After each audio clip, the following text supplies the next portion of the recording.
રાજકોટમાં હીટ વેવને લઈ સિવિલ પ્રશાસન સજ્જ બન્યું છે। રાજ્યમાં સૌથી વધુ રાજકોટમાં 41 થી 44 ડિગ્રી તાપમાન નોંધાય છે, ત્યારે સિવિલ હોસ્પિટલમાં 20 બેડની સુવિધા માટે વોર્ડ તૈયાર કરવામાં આવ્યો છે।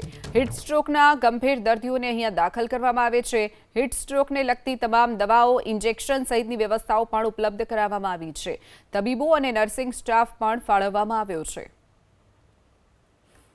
એમાં અલગથી સ્ટાફ રાખવામાં આવેલ છે, ડૉક્ટર અને નર્સિંગ સ્ટાફ, પેરામેડિકલ સ્ટાફ, અને દવાઓની પૂરતી વ્યવસ્થા ત્યાં જ રાખવામાં આવેલ છે। આઈવી ફ્લુઇડને રાખવામાં આવેલ છે અને તાત્કાલિક સારવારમાં જે પણ વસ્તુની જરૂરત પડે બધી ત્યાં સુવિધા કરવામાં આવેલ છે, જેથી કે કોઈ દર્દી ગંભીર પરિસ્થિતિમાં આવે એને તાત્કાલિક સારવાર થઈ શકે ત્યાં અને કોઈ પ્રકારનો તકલીફ ન પડે દર્દીનો। અને એને સિવાય બી જે છે આપણા 24 કલાક ઇમરજન્સી ચાલુ જ હોય છે। કોઈ પણ દર્દી કોઈ પણ સમયે આવે તો એને સારવાર ત્યાં બી મળતા રહે છે, એવી વ્યવસ્થા કરેલી છે। નાગરિકોને અત્યારે છે હાલમાં જે ગરમી પડી રહ્યા છે, આપણા બપોરેના ટાઈમમાં હોય 11 વાગે 10:30 વાગે પછી ગરમીનો સતત વધારો થાય છે અને બપોરે સાંજે 4 વાગ્યા સુધી બહુ જ હોય છે ગરમી।